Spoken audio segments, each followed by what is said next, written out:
during potentially dangerous weather situations. Specially built receivers will automatically activate to warn of impending weather hazards. The weekly test of the NOAA weather radio warning alarm will normally be conducted by the National Weather Service on every Wednesday between 11 a.m. and noon. If severe weather is occurring or possible, the test will be postponed to the next good weather day.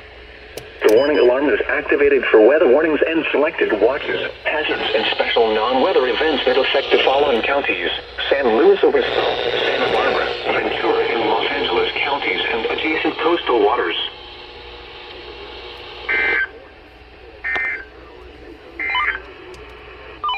The surf forecast for the Malibu coast: moderate rip current risk, slight chance of thunderstorms.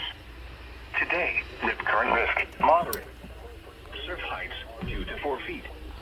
Thunderstorm potential, slight chance.